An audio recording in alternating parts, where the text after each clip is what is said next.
Hello, everyone watching and listening. Today, I have the pleasure of speaking with the sitting president of a think tank, conservative think tank, the Heritage Foundation, Dr. Kevin Roberts.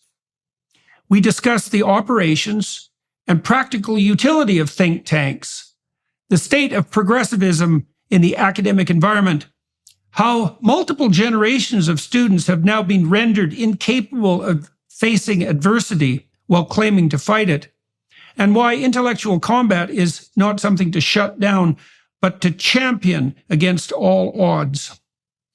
So, I was much older than I should have been as an educated person to understand what a think tank was and how they operated. And, I'm probably not as clear about all the details still as I might be. I don't know anything about their history, or I don't know who set up the first one.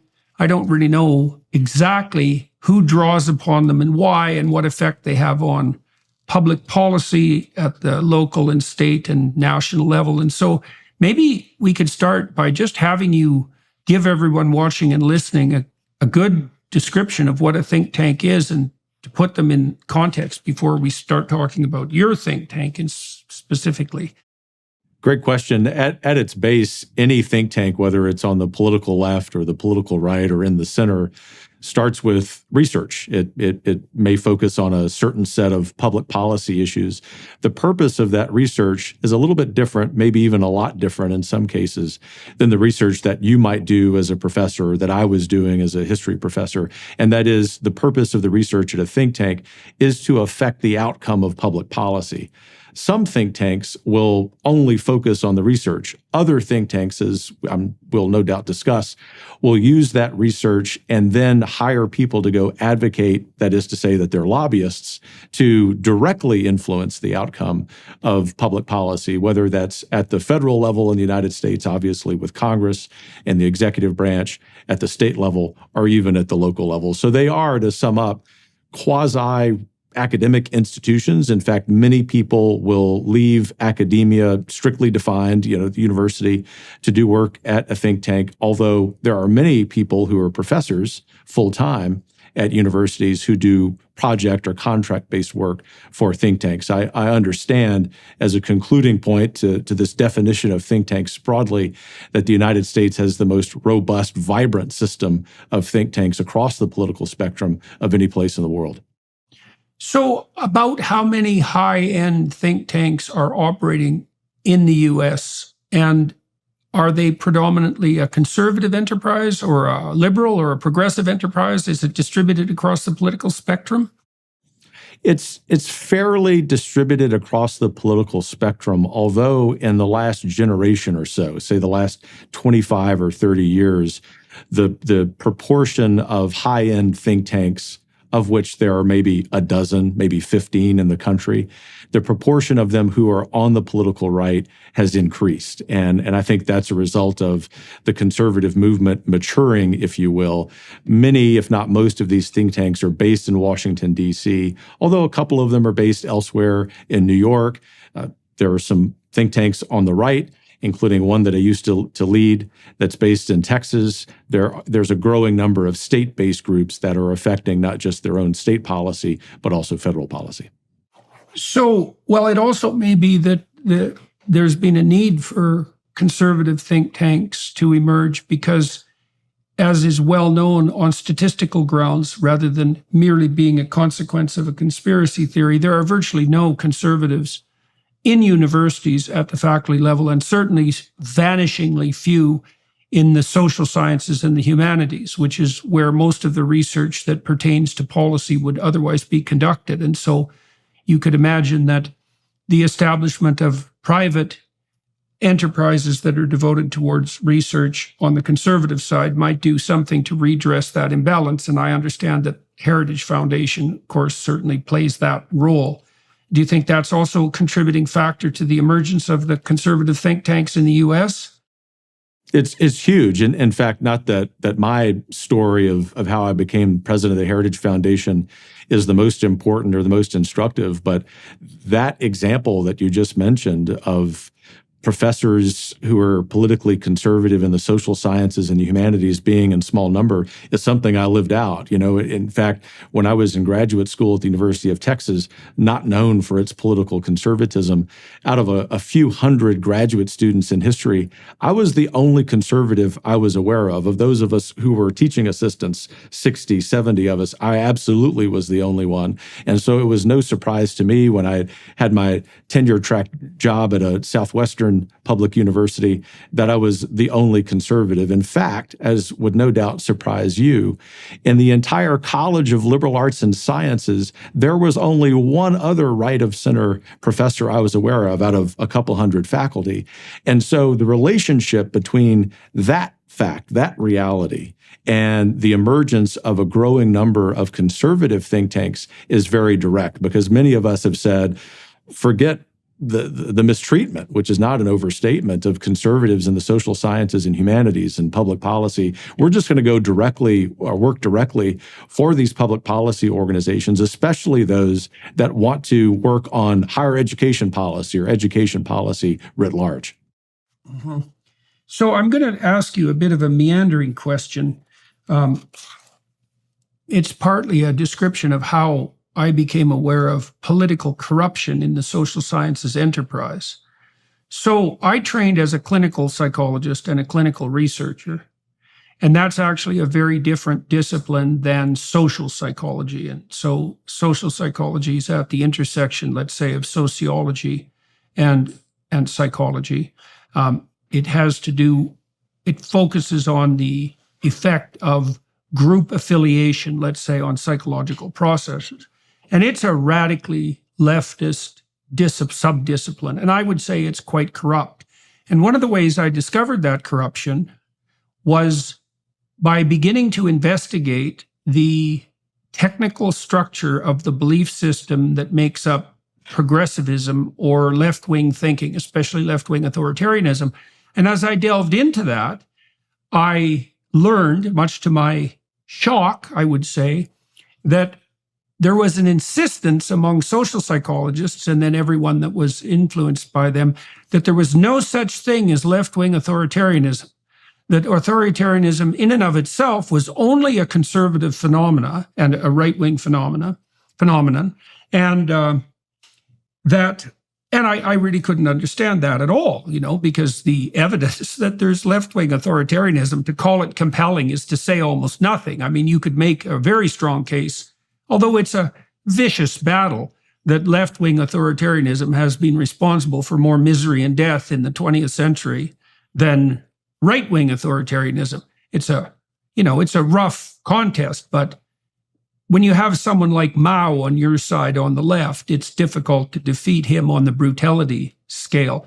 And, social psychologists didn't begin to admit that there might be such a thing as left-wing authoritarianism literally till 2016. And we did some of the first research in that area. So one of the things I'm wondering about is if you can pull yourself out of your conservative proclivity, let's say, and your role, at least in part as a lobbyist, what did you see when you were operating within the university system that indicated the danger of an academic system dominated not only by liberal individualists, let's say, but even more particularly by so-called progressivists? What did you see that doing to disciplines? Say, you could speak more particularly to history, for example.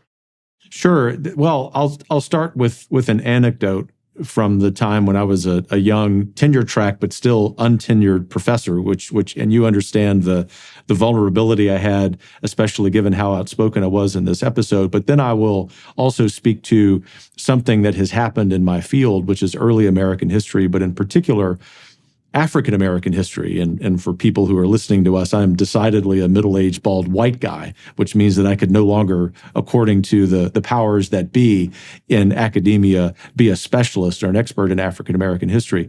But let me start with the aforementioned anecdote. This was about roughly 20 years ago. I forget the exact year, but President Reagan had recently passed away. And my colleagues in the history department decided, now remember, as I've mentioned a few minutes ago, they're all big libs. they decided they were going to host a symposium about Reagan's legacy.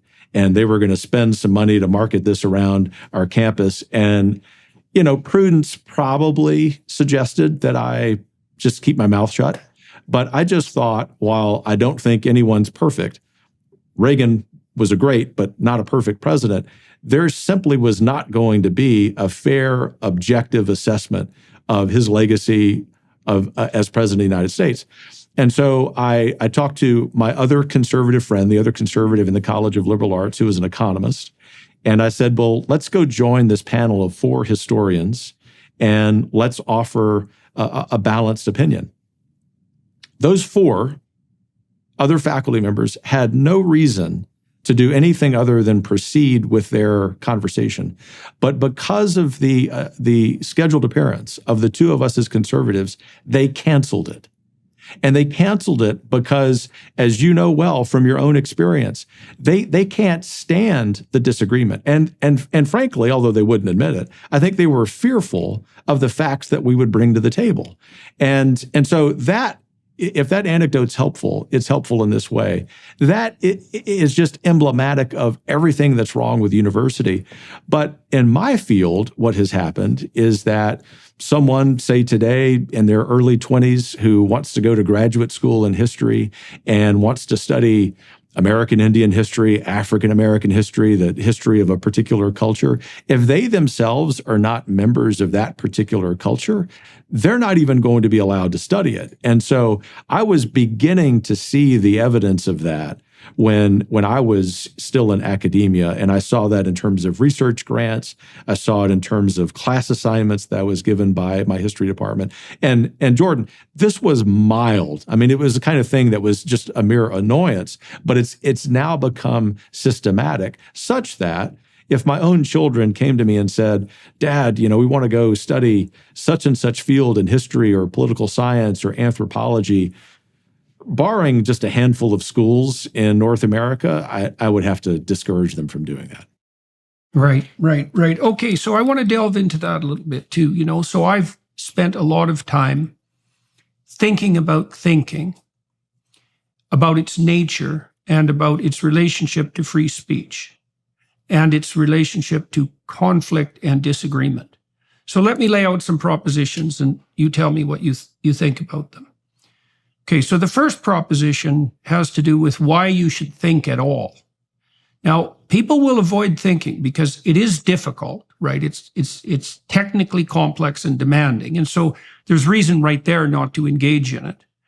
It's emotionally challenging, right? Because if you already abide by a certain principle, and then you go at it even in your own imagination, hammer and tongs, and you start to shake the foundation, then, well, that exposes you to cognitive entropy, and that produces anxiety. And that's very well documented in the neuroscience literature. So there's every reason not to question your own presuppositions on the emotional side.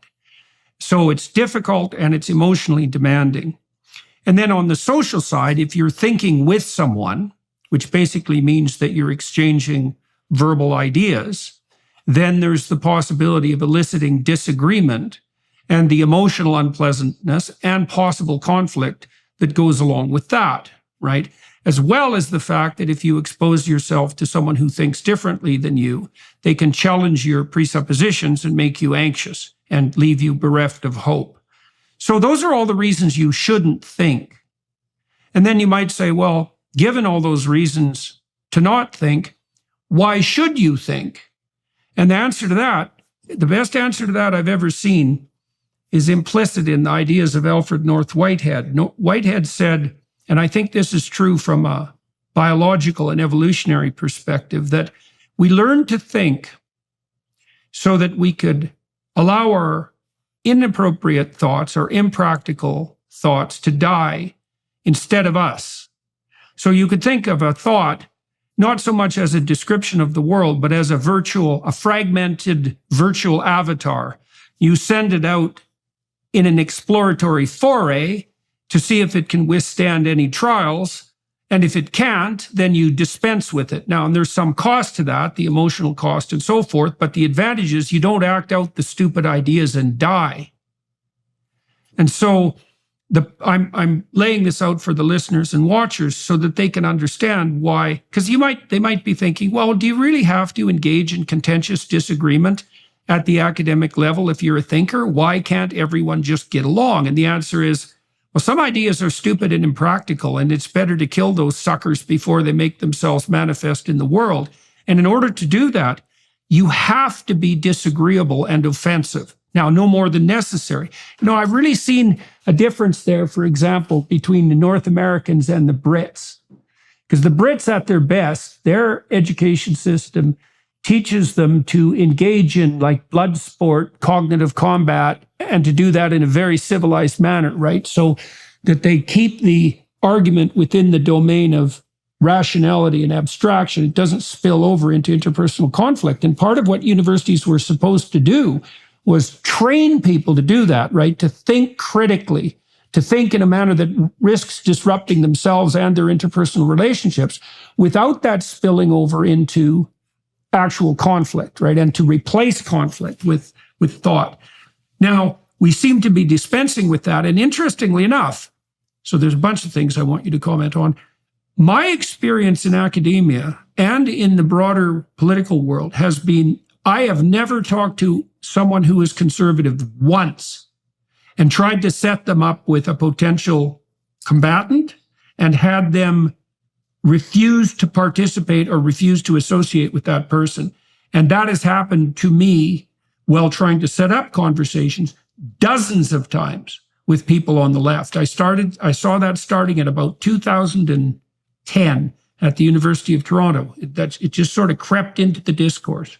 So maybe I could get you to comment on the necessity of combat in thought, but then also I'd be interested in your ideas about why this proclivity to cancel seems to be so manifest on the left. You'd expect there to be right-wing, tightly bound right-wing thinkers who were also inclined to cancel and shun, but that hasn't been how it's been manifesting itself, at least for the last 15 years. Well, the intellectual combat is essential at the university level. In fact, the very etymology of the word university it talks about or is based on the unification of thought. It doesn't mean the unanimity of thought. It means that there has been a process in place, by the way, I agree with you, exemplified by British institutions and British scholars on the left and right toward whatever capital T truth is. And in American institutions, especially since the 1940s and accelerating in the 70s, there's basically the absence of that. In fact, the opposite of that. So that if you go in and you say that I want to do intellectual combat, somehow you're committing some grave sin inside the American academy. But it's essential because that's where we refine our own positions. And I'll just use an example of what think tanks do, just to go back to that question. The think tank at its height, I would argue, is one where, of course, it's going to have a particular set of positions that it's taking publicly, but the process of arriving at those positions internally is one where there is, as I like to call it here at the Heritage Foundation, creative conflict. And in my nearly 2 years here, in almost every meeting that I have with our policy people, I ask them, well, what would the alternative position be? And what case would we make for that? What evidence would we marshal for that? Because first of all, we need to question our assumptions. But secondly, given that the reason we do research at Heritage is in fact to effect change in public policy, we ought to be better prepared for the attacks that will come. But to your second question, very related, which is why it is that on the political left there is this absence of that kind of conflict. I think it's because ultimately the most radical part of leftism is one that undermines truth very actively. They've sort of lost, as Yeats would say in his famous poem, they've lost the center.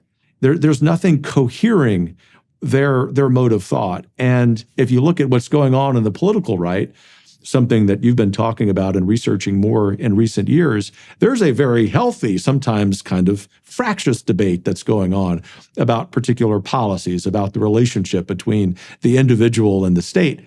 Those can be a little frustrating sometimes in terms of political outcomes, But on the intellectual level, they are important, and they speak to the vitality, the intellectual vitality of the political right now. So we did some research in 2016 looking at predictors of politically correct authoritarianism.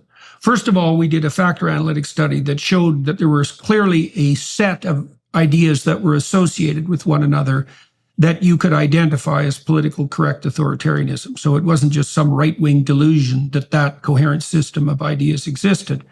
And then we looked, and we did that by asking a very large number of participants a very large number of political questions, and then subjecting them to statistical analysis so that we could see which opinions clumped together and how.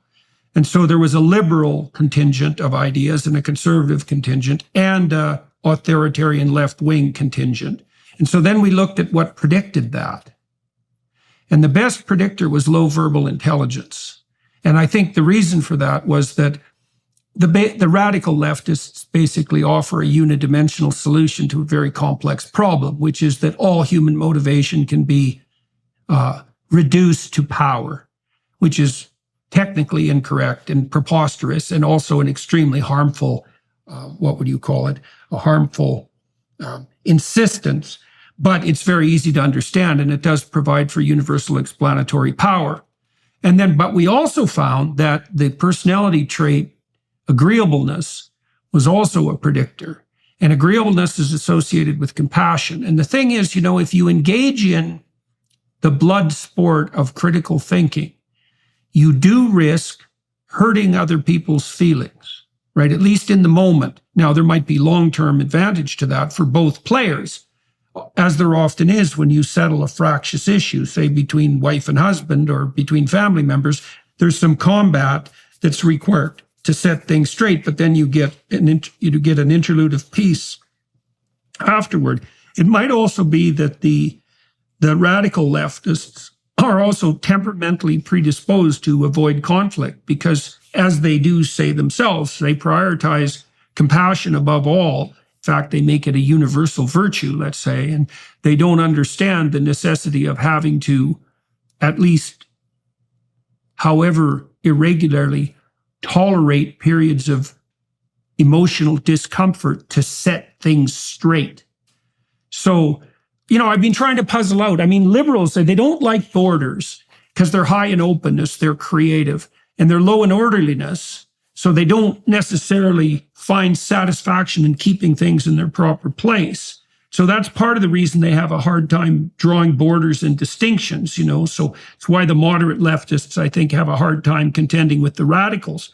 But then there's also this proclivity to prioritize emotional comfort over everything else, even in the moment. And that isn't commensurate with healthy debate of the discriminatory kind that has to occur if you're going to refine your ideas.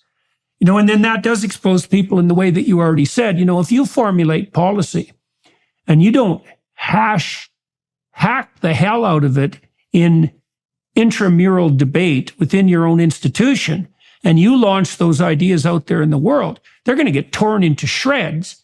You bloody well better be your own worst enemy when you're thinking, so that you're well protected against what the actual world, social and natural, is going to throw at you. Another reason to think.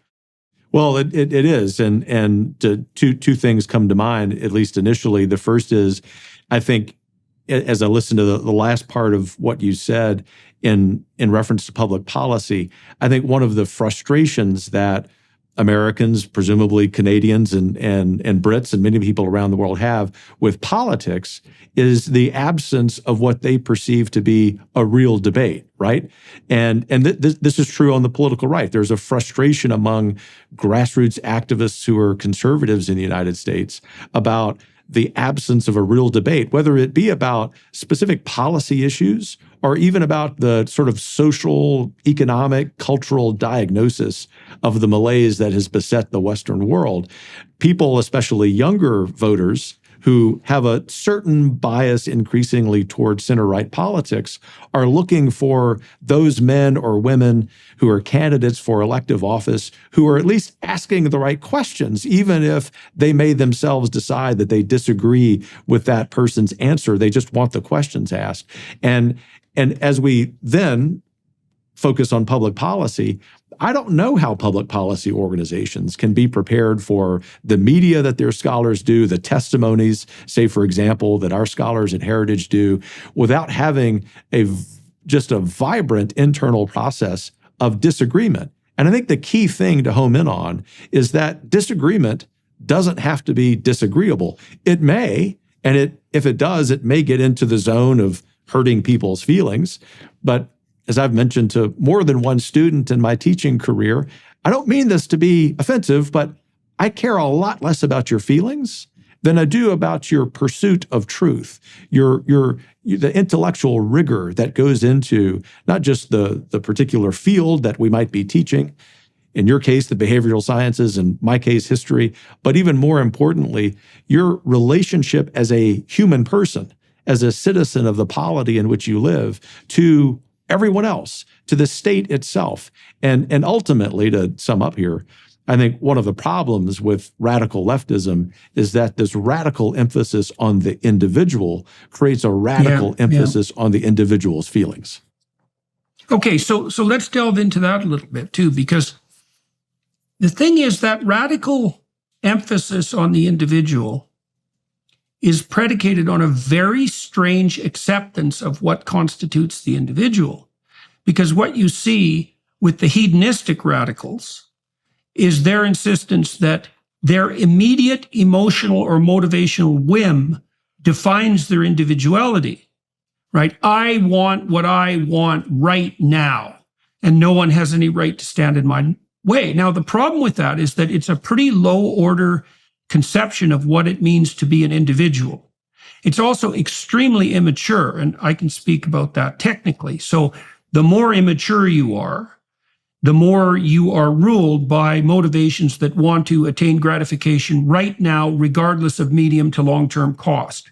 And so actually what happens is that as you mature and you learn to, quote, delay gratification, which is an oversimplification, you learn to subordinate the demands of immediate motivational and emotional states to long-term social harmony and your own long-term well-being. And that requires a sacrifice of that immediate gratification. So one of the weird things about the left is that the individual who they make sacrosanct is an individual defined by his or her subjugation to their own hedonic motivations. And that's a pretty low-order conceptualization of the self, right? And so I don't see it as a true individuality as well. And then on the feeling front, see, one of the things you're trying to do with students at a university is to make their conception of themselves as an individual less dependent on their unconscious axioms.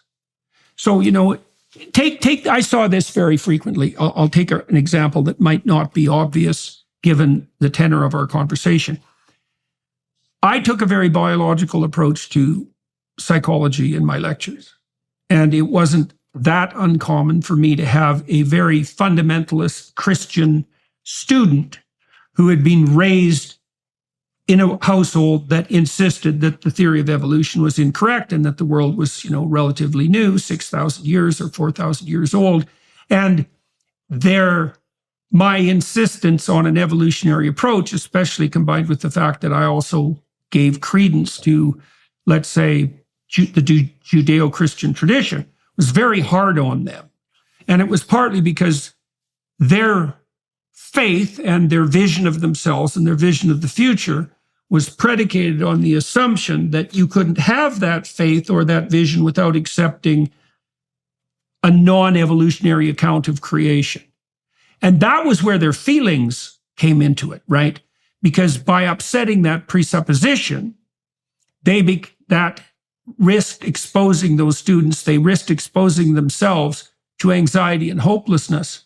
So it's not feelings per se that are at stake, it's the automatic and unquestioned assumption that the integrity of your psychological integrity rests necessarily on the acceptance of certain axioms. Now, when you go to university, those axioms are supposed to be questioned. Now, and what that implies is that you help the student replace their self-conceptualization.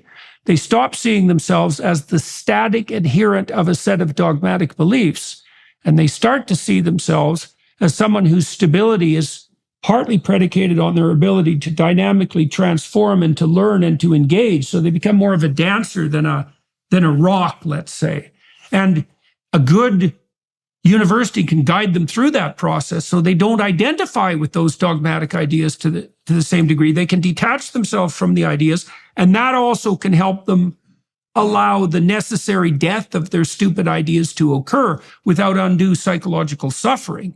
Right. And that's the debates you have in seminars and so forth are practiced for that, right? Under relatively civilized conditions where the stakes are comparatively low. And now we've insisted that everybody become a delicate snowflake and that you're never to step on anyone's toes. And all we're doing, as Greg Lukianoff has demonstrated quite clearly on the clinical front, all we're doing is removing the possibility from our students of exposing themselves to the sort of challenges that would actually make them strong. We're actually making them weaker, more hopeless, and more anxious by protecting them in that manner. And we've been doing that long enough that those hypothetical students, although you've had real students who fit that profile as I have become members of Congress. They've become members of the United States Senate. And so they lead with their feelings. Journalists. They lead, journalists, sure. They lead with the belief that you can't even ask them a fair but difficult question. And that, of course, is exacerbating the problems that we see in the political sphere. But I just want to respond to your excellent example of you leading with biology in your lectures and encountering a student who believed that the theory of evolution was incorrect.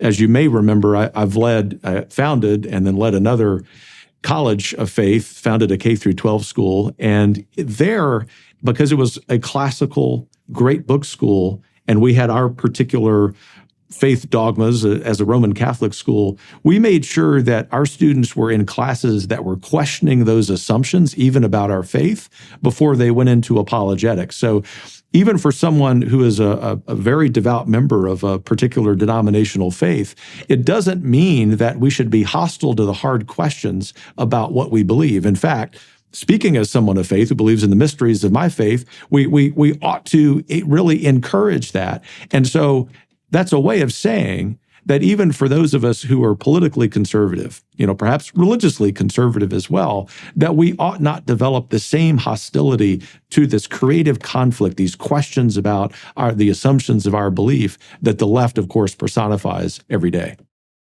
Well, I think you could make a very strong case that your genuine faith is actually directly proportionate to the degree that you're willing to allow that faith to undergo the most stringent of challenges.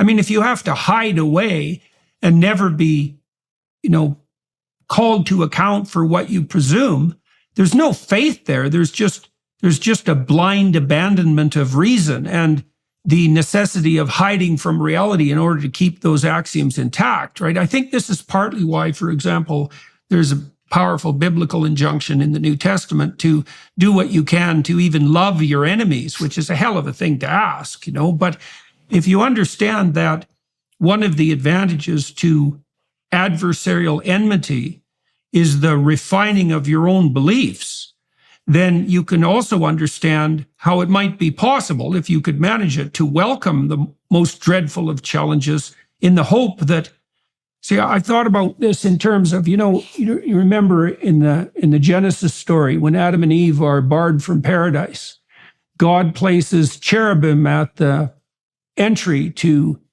paradise, and they wield swords that are on fire that turn every which way. And I've been thinking about that image. It's a very dramatic and powerful image and a strange one. And it also begs the question of why God would do such a thing. And I think the answer is this, is that if the goal is re-entry into something approximating a paradisal state, then obviously everything that isn't fit to be there has to be cut away. But that also indicates another issue, which is that if you confront an adversarial enemy, and in their adversarial argumentation, they can demonstrate to you where you're weak and unworthy, even though that'll be painful because you have to let that go, and that might be a lot of you, the net consequence could be that what grows as a replacement in consequence is much better for you and for everyone else. And it does seem to me that that's inevitable. It follows the same logic in some sense as the necessity for critical thinking itself. You have to think critically so you can put your ideas to the test.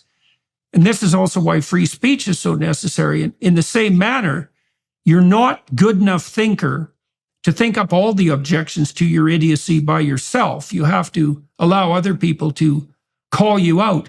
But the net benefit of that, in principle, and this is what we hoped in universities, obviously, is that if you exposed yourself enough to the eradication of your stupidity, then what would be left would be something much more solid and flexible and dynamic and adapted and sophisticated and beneficial and productive, all of that. And I think all of that's solid in terms of psychological doctrine. And so that's partly why it's so appalling to see the universities take this false compassionate turn and hyper protect their students instead of, trying them by fire, so to speak. It's solid as psychological doctrine. It's also solid in terms of doctrine in civil society, right? Because what happens is that, especially with the advent and popularity of social media, going back to your principle about thinking at its base, eliminating those really kind of dumb thoughts that we have, inappropriate things that should never be put into practice. People aren't thinking, but they're exercising their free speech in a rather messy way on social media. And then, ironically, to kind of come full circle in our conversation, their feelings are hurt because in the absence of their thinking, which would eradicate some of their dumbest thoughts, they are posting ideas. Some of them are elected officials at very high offices, maybe even the president of the United States or the vice president of the United States, and their feelings get hurt because of all of the pushback that's created as a result of how dumb their comments are. All of this goes back to what's lacking in our secondary schools, our elementary schools, our universities, which is creating not just the habit of thought, but creating the physical space. I mean, literally the classroom where this is practiced and where our feelings become harder to hurt because we've had a lot more experience mentioning some kind of dumb thoughts and people explaining why they are. Well, we're also in a community there. This is one of the things that's quite different from the online world, and I'll ask you how your think tank is constructed because of this. So if you're in a seminar, let's say, there's the possibility of developing interpersonal relationships. So that would be a means of communication and potential friendship that would iterate across time. And that broader container that's community-based can help buttress you against the fractiousness of momentary disagreement, right? You can think, this used to happen politically too, when people actually lived in Washington instead of just sojourning there, say, as congressmen. 40% of congressmen sleep in their offices now. So it used to be that you could have a scrap with the guy across the aisle and then go for a beer with him afterwards, or meet him on the golf course, or, go play baseball, go to a baseball game with him and his kids. And a lot of that's disappeared from Washington. Partly the problem with the online discourse is there's no community of reciprocal interaction that binds people together. At the same time, the expression of their random opinions divides them. And so I wanted to ask you about that on the think tank front. How is the Heritage Foundation actually set up? How is it constituted? How often do you people meet? How do you establish the preconditions for fractious thought while maintaining the underlying social community and keeping people united in vision, let's say, as they move forward? Well, our first rule, to your point about being in person and living in community, is that any conversation that may have a difference of opinion, which at least in our think tank would be many, has to be in person. that we're not going to have that conversation via email. We're not going to have that conversation by phone. We're also not going to have that conversation via video conference. And because the purpose of our research isn't just to write a white paper, but for that white paper's ideas, the ideas of the author, to actually take shape and ultimately become law, we have to do that work in person. It's very difficult to advocate for these ideas without being in the office of a member of the House or a member of the Senate. So that's how we live out that first rule. But the second rule is that as long as the debate doesn't become personal, everything is fair game. The assumptions, the principles, the applications of what we would call the permanent things, timeless conservative principles to our particular circumstances. And I will say, in the last 2 years at the Heritage Foundation, in part, if not in large part, because of getting past some of the COVID nonsense, we're really living that out in a vibrant way. In fact, we often have friends, whether they're financial supporters or just supporters of another kind, who will visit, and they find it remarkable at the intensity of the debates that we have here, while also recognizing the third thing, which is that for us, culture is everything. By that, we mean internal culture. That is to say that when you walk in the doors here, we want this to be the most cheerful place in Washington, D.C. I understand that's a low bar, but for us, our cheerfulness, our hospitality goes hand in hand, very fittingly, as you know, with our willingness to be engaged in a very intense debate with our friends and colleagues. So, I just did a seminar on Exodus in Miami. It was 16 2-hour sessions. They've been released on YouTube. And we did one 8-day session, and then we broke for 6 months and did another 8-day session. And one of the things we did, we brought together 9 people, and we kind of knew each other, but not that well. And there was a wide range of opinions on the panel, from moderate left to pretty socially conservative. No real progressive types, but certainly people on the moderate left. And we found we were really attempted to be hospitable to all of our guests. So in addition to having the seminar lay itself out for 2 hours each evening, I hosted people continually at an Airbnb that I rented there, and we barbecued together, and I rented people some jet skis, and we had some fun, and like each night was a party. And at the same time that was happening, I was also, we were walking through Exodus and through other elements of the Old Testament, and I was struck by the immense emphasis in those texts on the absolute sacred nature of hospitality, right, as a duty. And I came to understand, thinking that through, but also watching what was happening with this seminar, was that if you're hospitable to people, and this is partly speaks to the necessity of an actual localized community, then they begin to trust each other at a fundamental level.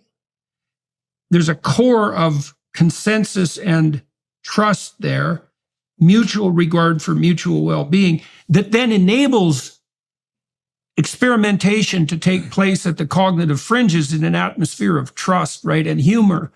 And so I've really been struck in Washington. I've been talking to people there, people involved with the presidential prayer breakfast, and one of the things they've said repeatedly is that the civil society in Washington has broken down in the last 4 decades, partly because of virtualized communication, so people don't have to be present, partly because under Newt Gingrich, there was incentives for congressmen to spend more time in their district and less time in Washington, which might have had some benefits, but also helped undermine the Washington society because of the difficulty in having congressmen bring their entire families to Washington for what can be a relatively brief career, right? They have to disrupt the career of their spouse, for example. And so and so many of them, as I said, don't even have apartments in Washington now. They don't make friendships or establish social relationships, even with the people in their own party, much less talking across the aisle to Republicans, for example, if they're Democrats. So now you said at the Heritage Foundation that you have fostered an atmosphere, you said it with a bit of irony, because it's a low bar in Washington, but that it's a very cheerful enterprise. And so what do you think you've done right to foster that atmosphere, the atmosphere that enables robust debate, to occur without it degenerating into ill will? Well, the most important thing is that our mission, which is focused on revitalizing self-governance in this country and across the world, is very unifying and motivating. And so the people who want to work at Heritage are people who are animated by that. And our selection process of how we hire someone, whether at the junior level or the senior level, is not just about philosophical or political alignment, but it's as much about cultural alignment. That is to say, a lot of the interview process is focused on how this potential colleague is going to fit into our process of creative conflict. And that creative conflict, as we've discussed, being something that never swerves into the personal and is so focused on the ideas and our love for the ideas. But I also want to mention that that's very much related to your excellent and accurate point about the sort of demise of Washington society. I mean, I've heard from so many long-term members of the Senate, so many long-term members of the House, and these are stalwart conservatives who don't wake up each day looking to compromise with the left. They say that they and their spouses have seen a huge deterioration in even members of the Republican Party spending time together. Now, as you said, there are certain benefits to that, being home in your district or your state, but there are also benefits to the people who do the good work in Washington, D.C., and there are some to having community. And I'll just give you an example that's self-critical. When I first got here about 2 years ago, I was always talking about D.C. being a terrible place to live, and no doubt there are parts of D.C. that are. But at the same time, sometimes in the same paragraph, I was encouraging relatively young conservatives to join our presidential transition project, which we call Project 2025. And one of them mustered the courage after one of these talks to come up and say, Kevin, those two things don't go hand in hand. If you want people to leave their communities, their hometown, their lives, as they have established them wherever home is, and come to DC and, in your words, tithe 2 or 4 or 8 years to the next conservative administration, maybe Heritage needs to spend some time helping to revitalize that society, helping to revitalize that community. And that was a really good constructive criticism that we've taken to heart because of the culture that we have here at Heritage. Yeah, well, it points to a broader problem, too, I would say, on the conservative side, practically and philosophically. I mean, there are plenty of reasons for conservatives, for example, to engage in the kind of dialogue that we've been engaging in this conversation, for example, to level substantive criticisms at the universities as institutions. And of course, we've taken the odd side shot at the Washington establishment, let's say, in the political process per se. And that's very problematic on the conservative side, because the progressive mantra is that all institutions are so corrupt they should be demolished and replaced.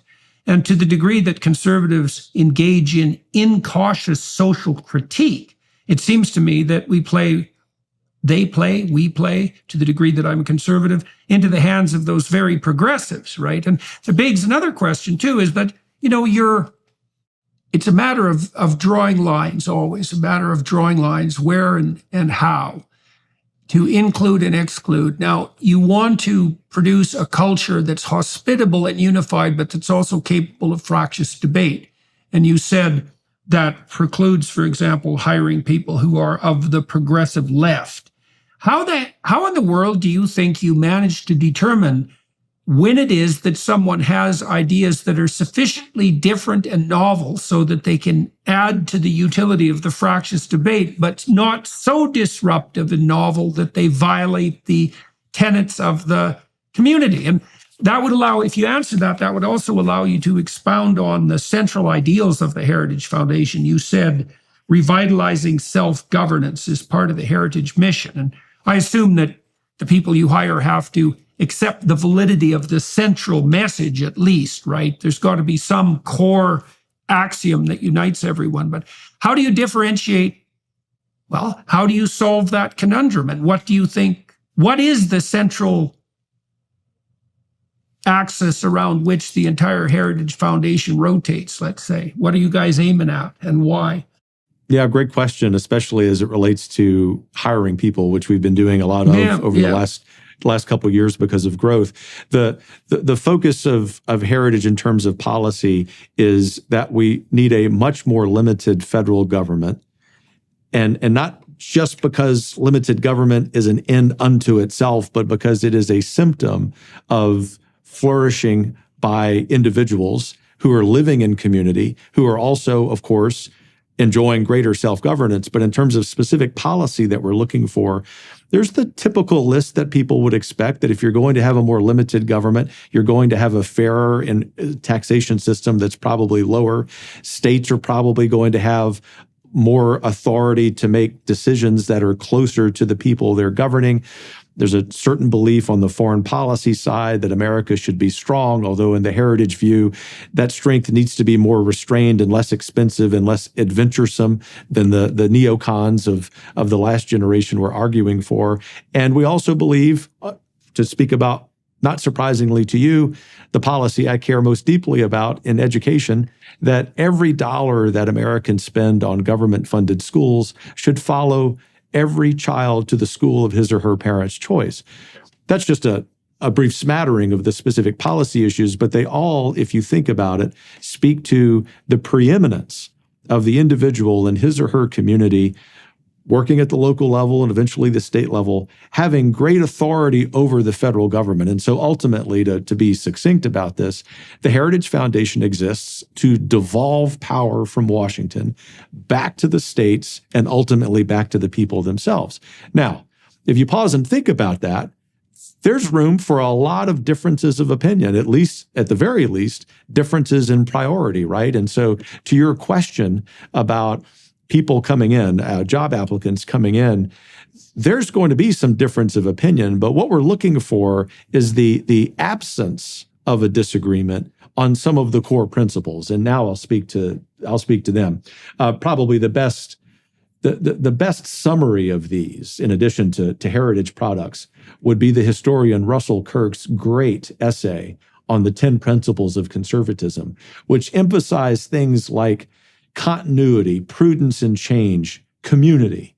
If someone's wanting to work at the Heritage Foundation and they don't understand or appreciate those, or they don't have a concern about what I think is the greatest problem in America today, which is fatherlessness, the deterioration of the family, and that if we fail to address those on the social and cultural and maybe even policy fronts, that everything else we're working on is almost moot, then there's going to be a philosophical misalignment.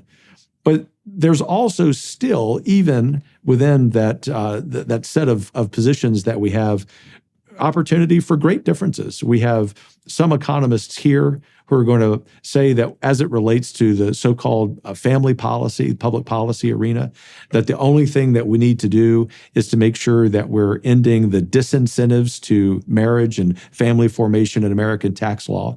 There are others of us who might more commonly be called social conservatives who say there may be a role for the state, whether it's the federal government or a state government, as the nation of Hungary and the nation of Israel have done, to actually proactively aid marriage and family formation for the sake of saving society. All of that to say, because we're a think tank, in the interviews with policy people or prospective policy people, we have these conversations.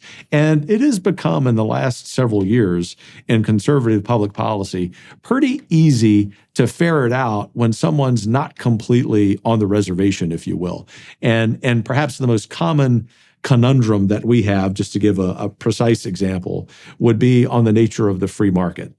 For so many years, I mean, my entire upbringing, to be conservative was to believe that the free market was some sort of altar, that in fact, free market belief was tantamount to being conservative. And while the free market is a good, free market is a symptom of a healthy society, healthy families, good public policy. It isn't the end unto itself. And so I mention that example because it's the most common conversation that we have internally when we're interviewing potential policy colleagues, but also when we're having conversations internally about how to help the American political right navigate this reality that so many leaders of the so-called free market aren't even in the free market themselves. And most leaders of Fortune 500 companies actually hate conservatives and hate conservatism. The Heritage Foundation is, I would like to think, leading the way and beginning to resolve that conflict.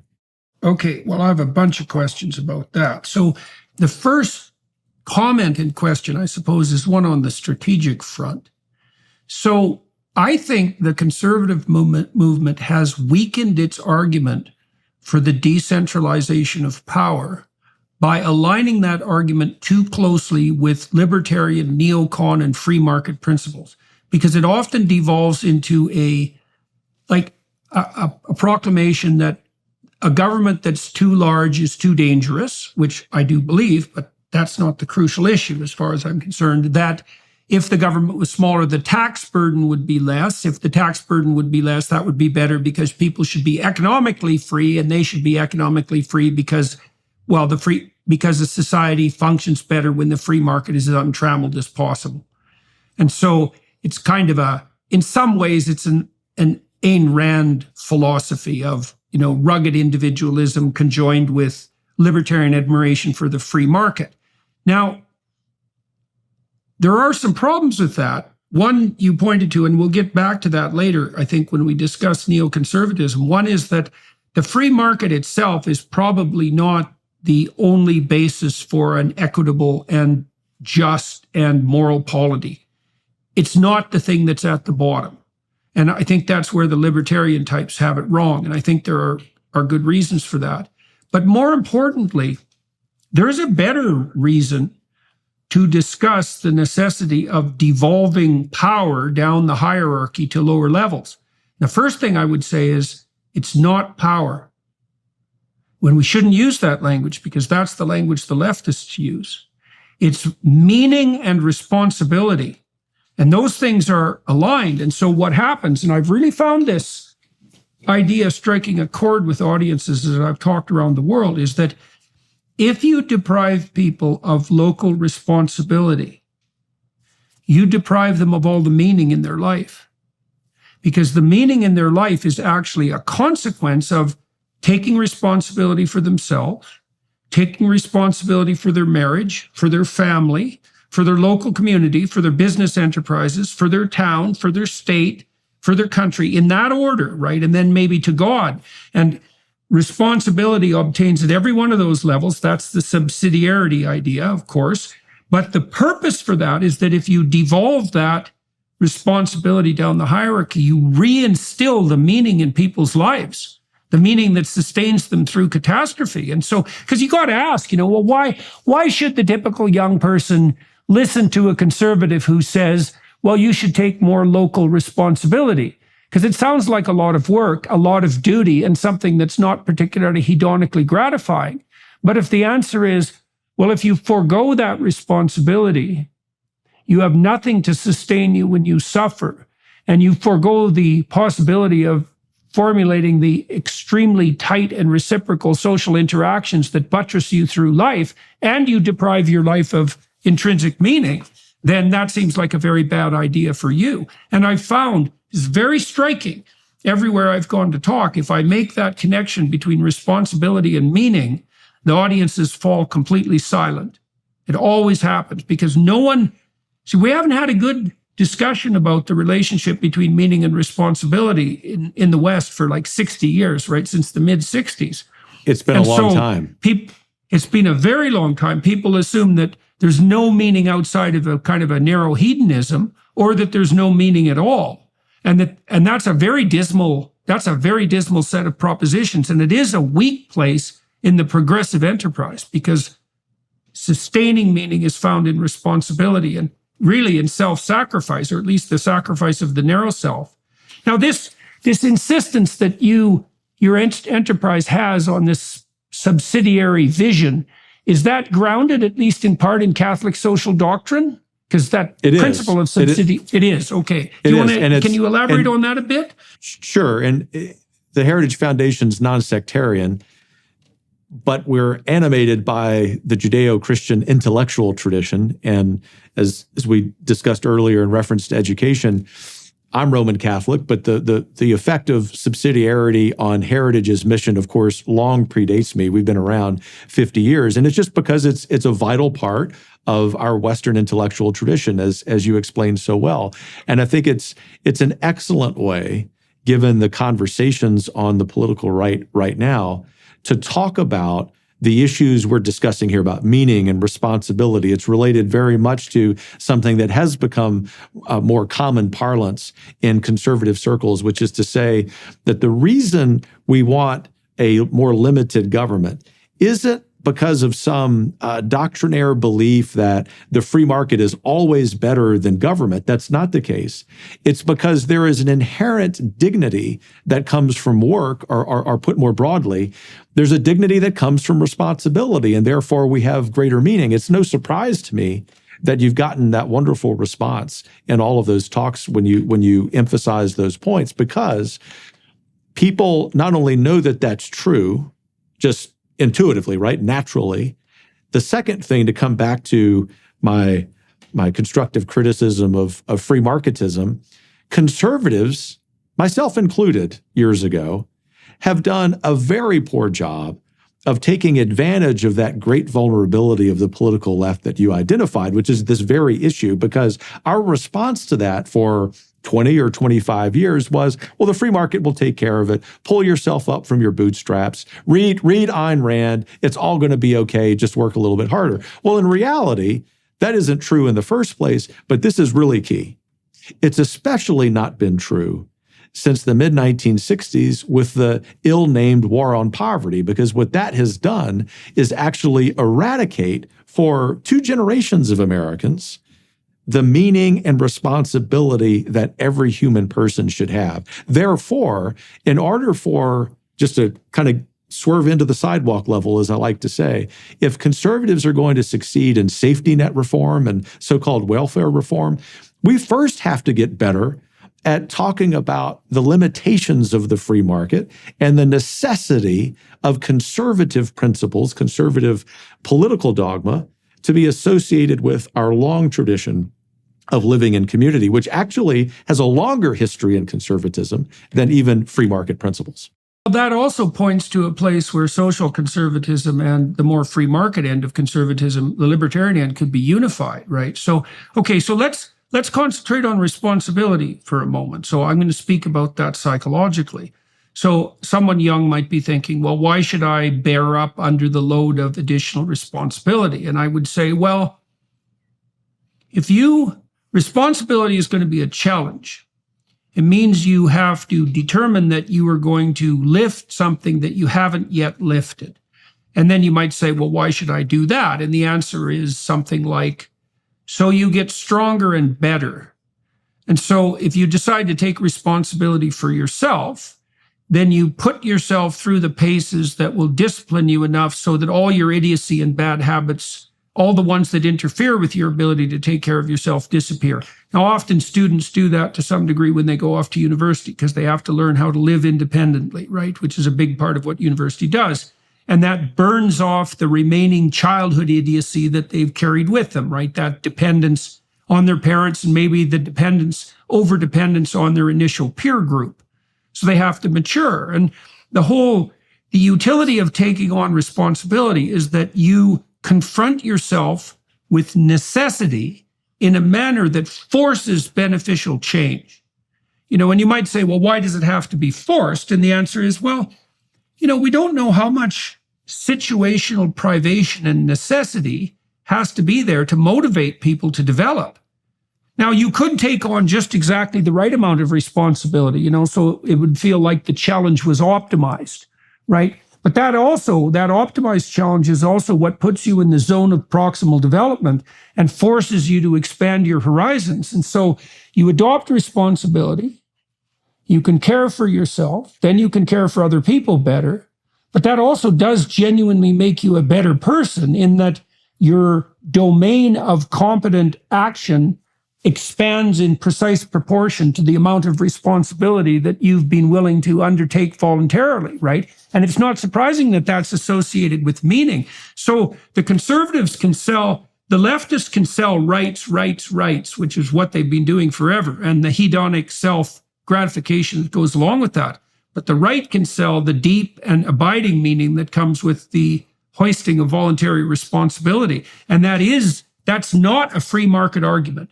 Right? It is not. The free market is a consequence of that. Exactly. The free market isn't going to work. And this is where the social conservatives have an edge too. And I think this is becoming increasingly obvious. In the absence of that underlying ethos of responsibility, responsible conduct, you can't have a free market because people have to be able to trust each other before the free market can even get going. And you can't trust irresponsible people.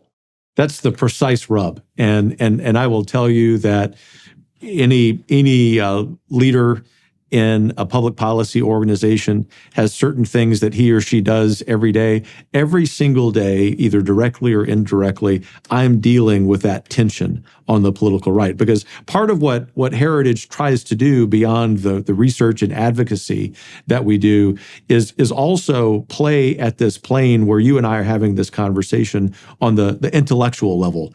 And when we do that, what we're arguing for is, as I like to say, an unhyphenated conservatism. We're all of those things. But when you're all of those things, you're not trying to be, something to everybody. We're talking to our audience on the political right. It means that you're also going to be aware of the limitations of some of the things that are goods, like the free market. The free market is good, but there are many higher goods. And as we've talked about, chronologically speaking, which is what I try to do almost every day in reminding more free market oriented friends on the right, is you have to have that healthy society. You have to have, as I often like to put it, healthy families. You have to have this moral system in place to even give birth to the free market. It was the monks of Salamanca in the 1200s who first came up with this concept. And even Adam Smith himself, I think, would be very, very comfortable in this exchange that you and I are having about the lack of primacy of the free market as it relates to human goods. Yeah, well, that's a matter of putting everything in its proper place, right? It is an open question how far down the hierarchy of axiomatic primacy the free market rests. But and the more libertarian types, they're going to say it's right at the bottom. And Ayn Rand is a good exemplar of that, right? For her, the free market is the god out of which all other goods emerge. But I think the Adam Smith conceptualization, the classic British liberal conceptualization for that matter, is much more accurate, which is that once you have a society that's essentially predicated on the Judeo-Christian axioms, one of those being responsible self-sacrifice and the trust that emerges from that, then you can instantiate a free market, and it can serve a governing function, but it can't exist. See, I think the same thing's actually true of science. This is something I want to talk to Richard Dawkins about, because I don't think the scientific enterprise itself, the scientific enterprise is predicated on the idea that the cosmic order is good, that we can investigate it, that we can understand it, and that if we do that, that will be good. Those are all axioms of faith in my estimation, and they're also specifically Judeo-Christian axioms. There's a bunch of axioms of faith that are embedded in the Judeo-Christian tradition that are also presuppositions of the free market, like fairness in weights and measure and honesty in mutual exchange, right? Because the free marketers have a hard time dealing with a simple question like, if I can screw you over and make money doing it, why shouldn't I? It's an Ayn Rand principle, right? Self-interest is the most important thing. And the other thing, just to introduce this to this wonderful exchange that is so true about the free market in the 2020s, is that what most Americans think of when they think of the free market right now it almost requires collusion with what Heritage would call big government, right? And so what I try to do, all of us at Heritage try to do when we're talking about the best aspects of the free market, is to place the emphasis not on those companies they're actually seeking regulatory favoritism actively by agencies in DC. Don't put the emphasis on them. Instead, put the emphasis on small businesses, on entrepreneurs in America who actually are the ones creating the jobs. They're much more in line with this proper understanding of where the free market falls in that list of axioms for the conservative dogma. Yeah, well, one of the places that the left and the right, the more socially conservative, classical, subsidiarity right, could be aligned, and I see this emerging in people like Russell Brand and Joe Rogan, right, is that there's every reason to be skeptical of towers of Babel, whether they're corporate or government. Yeah, well, the thing is that once something gets so large that it can capture the environment in which it's supposed to thrive, then it presents a danger. And it doesn't matter whether it's a corporation or a government. And that means that all of us, left and right alike, like the lefties are always saying, oh my God, big corporations. And, you know, looking at the behavior of the pharmaceutical companies, for example, over the last 20 years, you can have some sympathy for their perspective. And then the libertarians say, oh my God, big government. And neither of them seem to notice that the unifying horror there is big, right? It's out of control big, and the danger of regulatory capture. And, you know, one of the things we're trying to puzzle through, I started this organization. I'm involved in the origin of this organization called the Alliance for Responsible Citizenship. And we're trying to work through these issues of subsidiarity, but also expressing great concern about corporate gigantism and fascist collusion at the highest levels of the hierarchical enterprise, right? And the true fascism, I would say. And so how have you at the Heritage Foundation grappled with this issue of the danger of regulatory capture? Like what policies do you think should be put in place?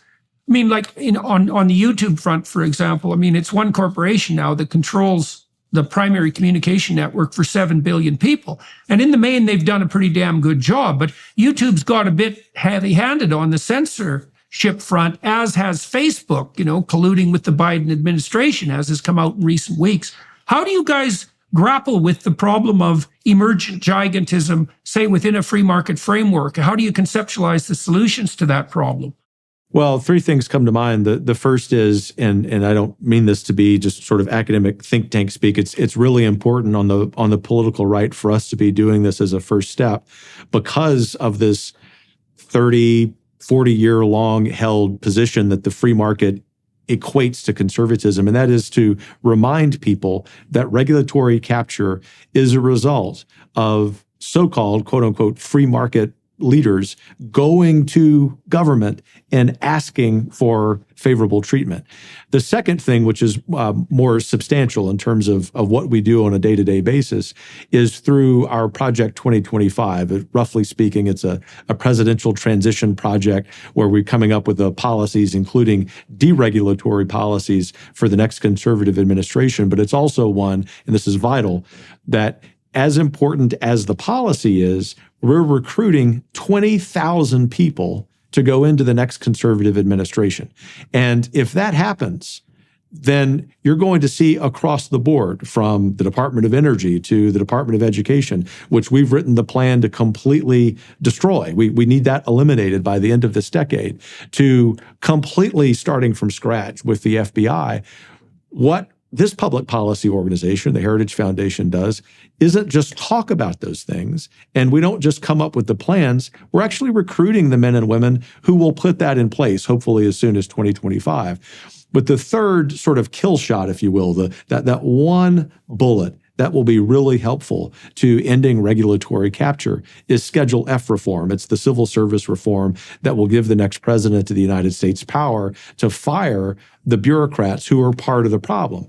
But if that's all you do, and you don't take the first step, which is to explain on quote unquote our side, the sort of business free market side, that we have to call out those businesses that are asking for this kind of treatment, then we're not going to solve the problem. Okay, so I have two questions that arise from that. One is on the presidential candidate front. Vivek Ramaswamy has made comments about the destructuring of the so-called managerial deep state that are akin to the proposals that seem akin to the proposals that you're putting forward. Part of Trump's attractiveness was his promise to do that. So let's leave that aside for a moment. I want to return to Rand and Rand for a minute. I've just been rereading Atlas Shrugged, which I do, oddly enough, about every 15 years. And I figured out one of the core problems with her doctrine. It might be the core problem. So she assumes that self-interest is the appropriate governing principle. But she never really defines what constitutes self-interest. And that's a big problem. So, because you can have narrowly hedonic self-interest, and Rand actually wanders into that territory because her protagonists, Rourke and Dagny Taggart and so forth, do have and express quite continually their right to do whatever the hell they want, whenever the hell they want to, and that they should be guided by no other principle in some sense than the gratification of their own desires. But that's exactly what the hedonists on the left say. And so this begs the question of what constitutes the individual whose self-interest is at stake. And where Rand makes a mistake is she doesn't understand that there's a set of constraints that operate on what constitutes individual self-interest. So you don't exist just right now. You exist out, say, decades into the future and in an attenuated form in your descendants. And what that implies is that every action you undertake right now has to be bound by the necessity of not betraying that sequence of future selves. And I don't think there's any difference in a game theory, from a game theory perspective, of the collective that is you across time and other people. So I think that enlightened self-interest and social interest are exactly the same thing. And I don't think that Rand understood that, right? Is that she seems to believe that there's this internal self, which is the part that's self-interested, that's almost like the internal self the radical leftists insist upon being able to establish such things as gender self-identification, right? That's 100% autonomous and unmoored, that can operate itself as a autonomous governing principle. It's almost like a deity. And it's the same, it's the conservative version of the same mistake that the radicals on the progressive side are making. I think that's exactly right. In fact, you talked about you yourself rereading Atlas Shrugged. I do that with about the same frequency. And the last time I did, 3 or 4 or 5 years ago, it's because I had a junior colleague at the policy organization I was leading prior to being at Heritage, who was capital O objectivist. And I thought, well, let me reread Rand and see if I'm missing anything and be a good colleague, a good mentor. And I realized this actually, it sort of come full circle.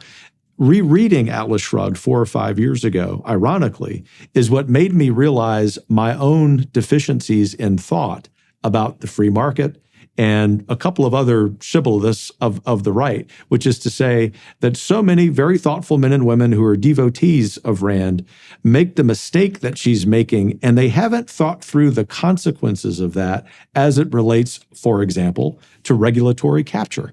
And so the exciting thing, this is all very troubling on kind of on an intellectual level, but the exciting thing is that we're finally having these conversations on the political right. And the exciting thing for us at Heritage, often referred to as a legacy organization, is that I wouldn't say we're necessarily driving those conversations, but we're very active participants in them. And that is to the extent that we've got credibility with people on the center right in America. We're lending that credibility to that conversation, which must happen in order to achieve the public policy ideas that we've had for a few decades. Well, the way that Rand maneuvers around the complexity of those questions, say with regards to regulatory capture, is that she attributes to her protagonists a kind of a vague nobility of character, right? So that it's distasteful for Rourke and Taggart, for example, to engage in any plaintive negotiations with government agencies, right? It's beneath them to ask for favors from government. But she never establishes why it's beneath them, right? It's vaguely associated in principle with their self-interest and their implicit heroism, but it's very difficult to derive that heroism from that narrow self-interest.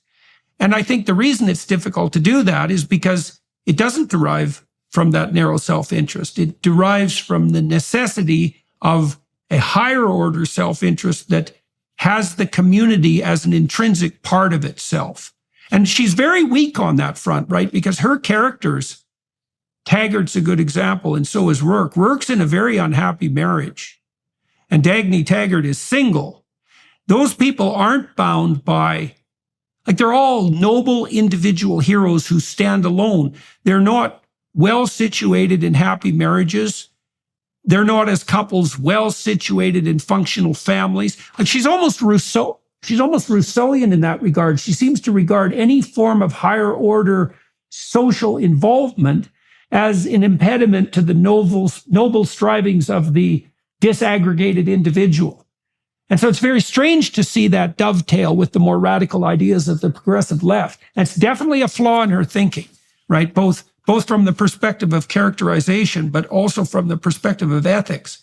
It's that narrow self-interest, that's not the highest self. That's not the true self. It's just the immature and impulsive self. And she tries to make that noble, and it's not noble. It's just immature. So I think that's why her work never hits. It's like, Rand is not Dostoevsky, right? There's a shallowness about her work I like reading it. It's exciting. It's adventurous. It's a romantic adventure, and it's got a strong hero narrative element, but it's definitely not literature. And I think the reason for that is that her characterizations are too simplified.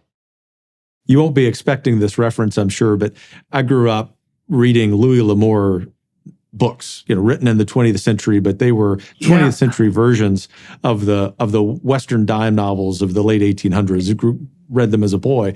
And every time, I guess I've read Atlas Shrugged 3 or 4 or 5 times. I don't mean to be too offensive toward Rand followers, but we've established that feelings are okay to hurt.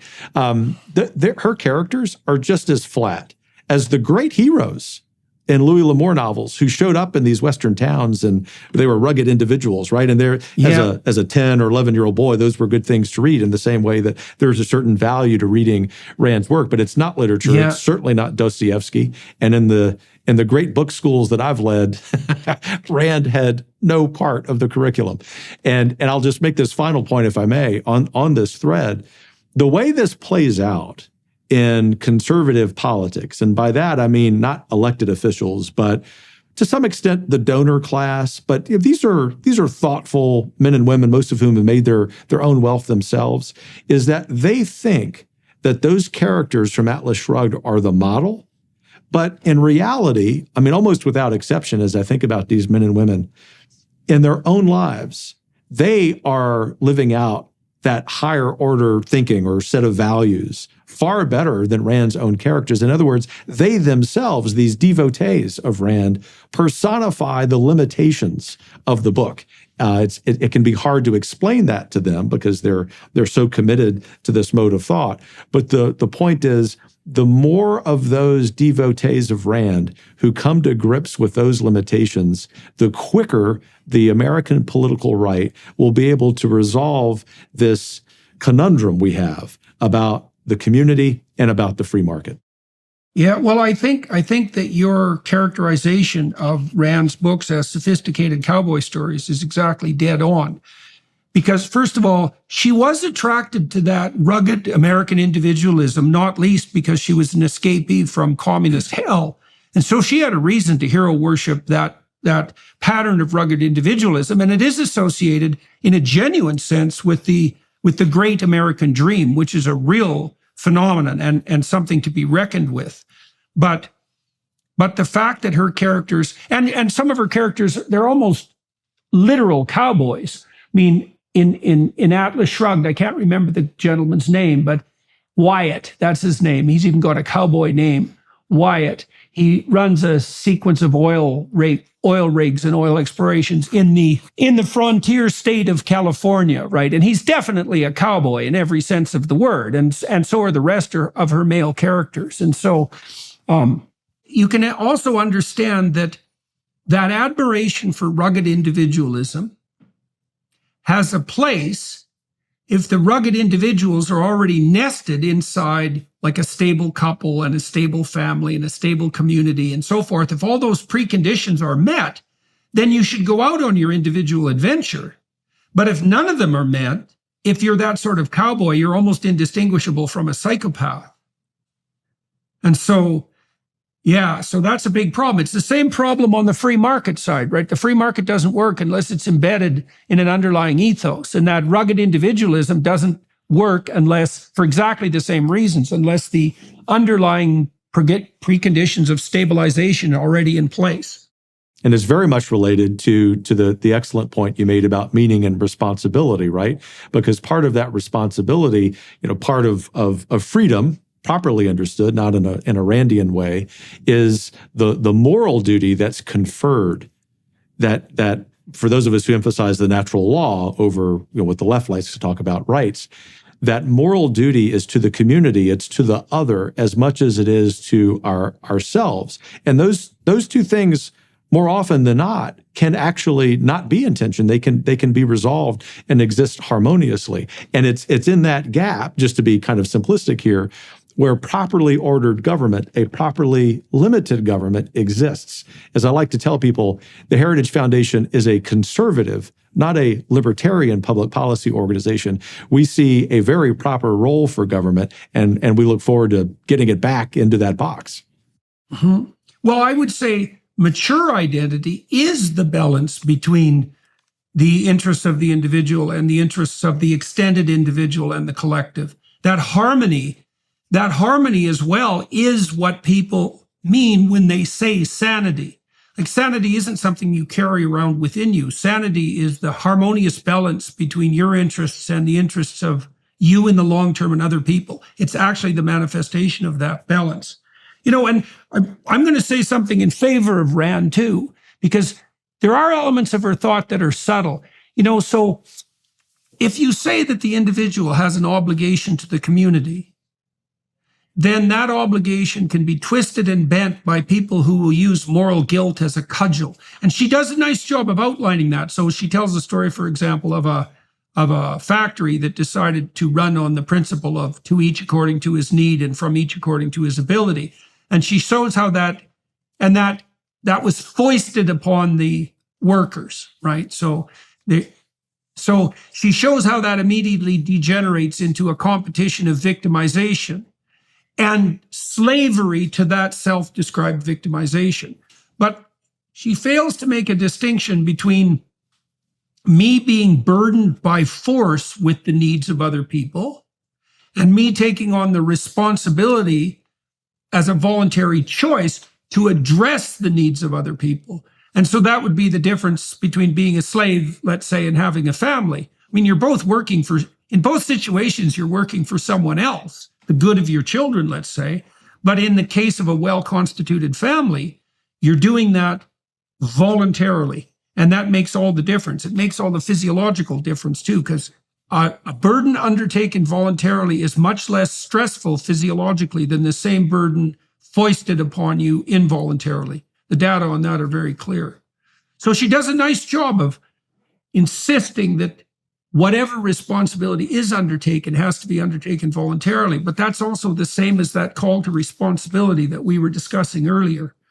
She makes a great reminder about that, and I think, again, to kind of swerve into what we do every day or every week at the Heritage Foundation, what we try to do is acknowledge these tensions in our movement, a broad intellectual movement, resolve them in a way that allows people to have the creative conflict. But ultimately, we're not just having those conversations, right? We're trying to do that, to resolve those tensions so that we can develop popular support for public policy solutions. And I would be remiss if I were not to say that rather than just being headquartered and supported here in the imperial city of DC, we're distinctive, if not unique, among public policy organizations on the right because of how we're supported, which is hundreds of thousands of people across the country. I say that not at all to make a fundraising pitch, but to explain that we are, as I like to say, the everyday American's outpost.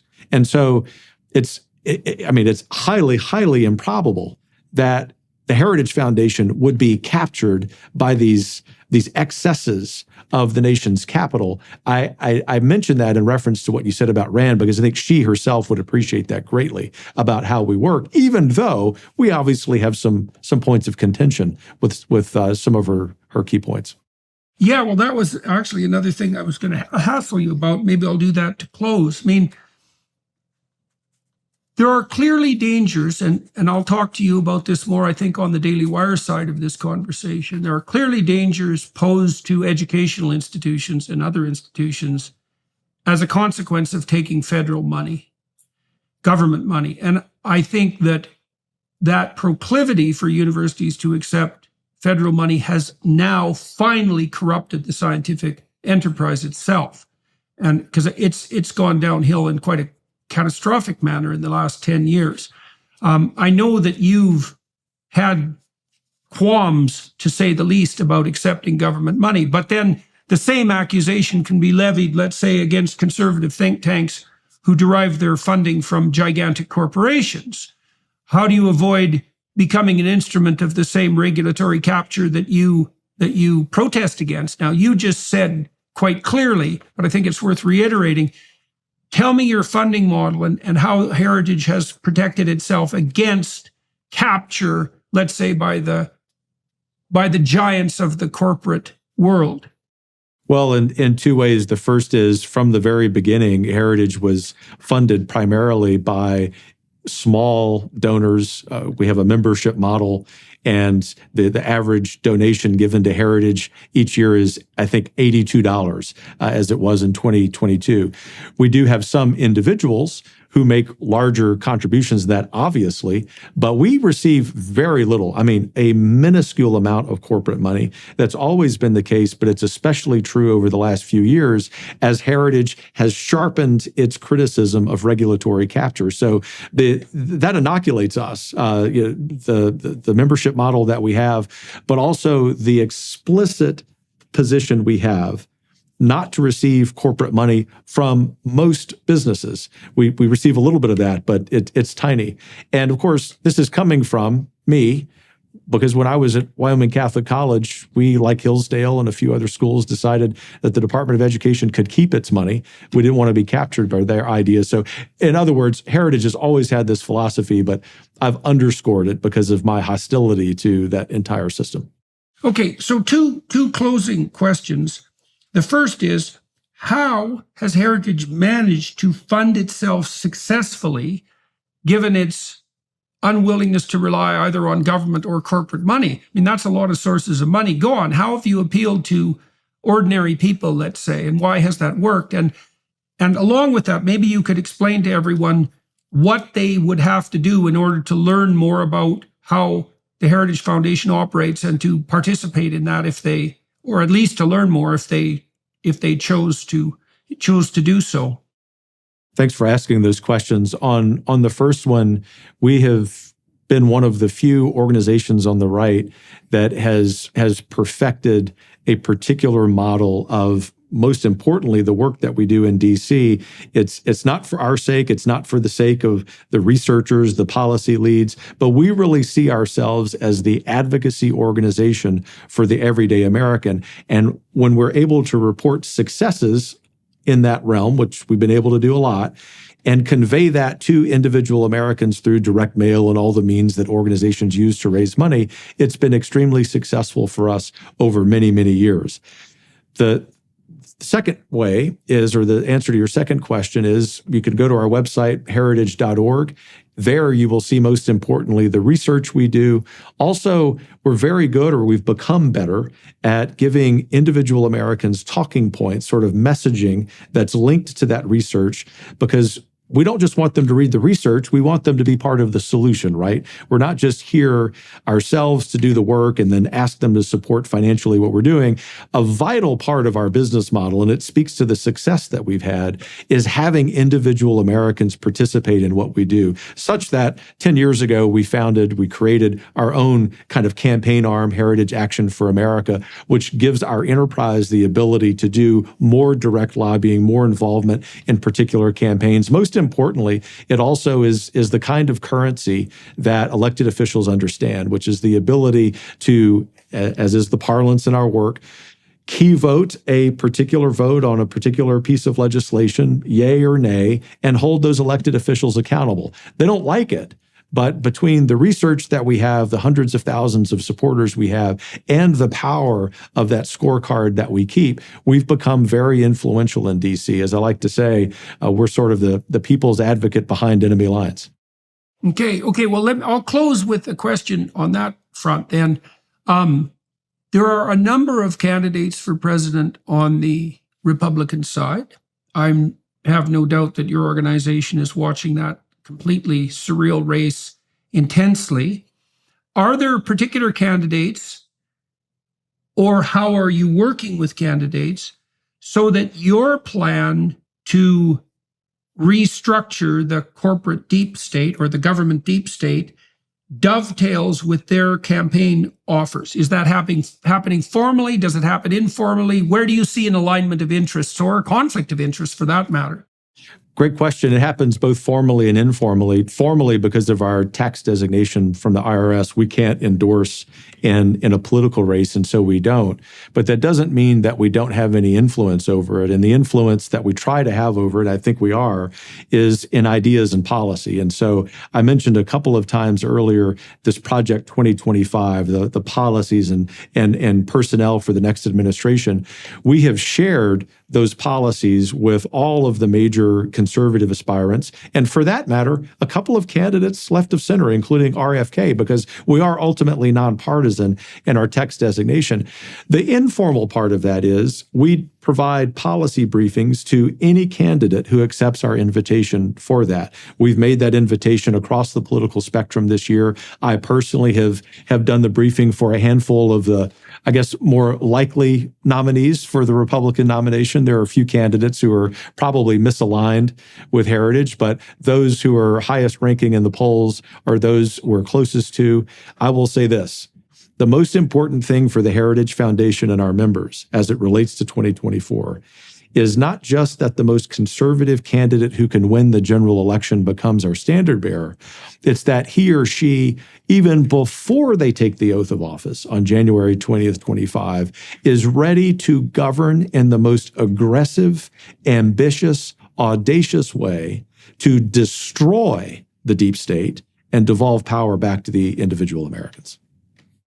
That's a good place to bring this to a close. So for everyone who's watching and listening, thank you as always for your time and attention. To the Daily Wire Plus folks for facilitating these conversations and working so effectively on the production quality front. That's much appreciated. The film crew here up in Northern Ontario. Thank you very much for talking to me today. We're going to switch now to the Daily Wire Plus side. I'm going to talk.